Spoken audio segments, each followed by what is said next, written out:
চট্টগ্রামের সীতাকুণ্ডে Ferdous still ship breaking ইয়ার্ডে একটি জাহাজের বিষাক্ত গ্যাসে অন্তত 5 শ্রমিকের মৃত্যু হয়েছে।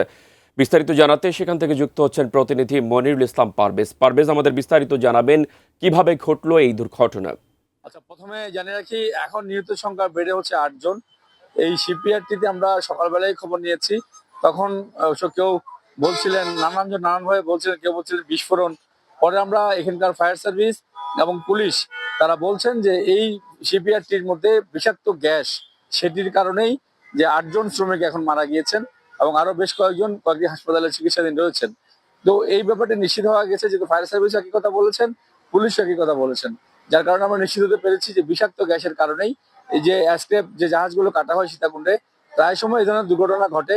তবে এখন যেহেতু গ্রিন শিপইয়ার্ড হচ্ছে, তার ফলে কিন্তু অনেক দুর্ঘটনা কমে আসছিল। তবে আজকে আবার অনেক দিন পর আবার দেখা গেল এই ধরনের যে গ্যাসের কারণে যে শ্রমিকরা যে মারা যায়, সেটি আবার দেখা গেল।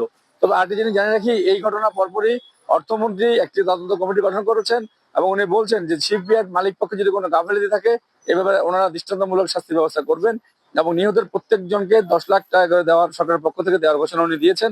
সব মিলে এখনকার যে অবস্থা রয়েছে শিপইয়ার্ডটিতে, আমরা দেখেছি যে সকালবেলা যখন এই ধরনের একটি ঘটনা ঘটে, ওখানে একটি রিউমা ছড়ানো হয়েছিল, ভিতরে অনেক লাশ পড়ে আছে, যার কারণে শিপইয়ার্ড মালিক কর্তৃপক্ষ, আপনারা দেখতে পাচ্ছেন শিপের যে মালামালগুলো থাকে, অর্থাৎ এই মালামাল যাতে লুট না হয় সেজন্য কর্তৃপক্ষ তারা দরজাটি আটকে দিয়েছিল এবং এটাকে কিন্তু এই দরজা ভেঙে এখানকার স্থানীয়রা কিন্তু ঢুকে পড়ে এবং তারা ট্রিপল লাইনে ফোন দেয়, নানান রকম কর্মসূচি করে। এরপরে ইউনো আসে, পুলিশ আসে, ফায়ার সার্ভিস আসে, তারপরে আসলে ঘটনাটি একটি বিশাল বড় ঘটনায় রূপ নেয়। তবে এখানকার অনেককেই তারা অচেতন অবস্থায় উদ্ধার করে এবং তারা কিন্তু মেডিকেলে পাঠায় এবং সর্বশেষ এই এখনকার পর্যন্ত যে তথ্য সেটি হচ্ছে 8 জন মারা গিয়েছে আর অনেক হাসপাতালে এখনো চিকিৎসাধীন রয়েছে।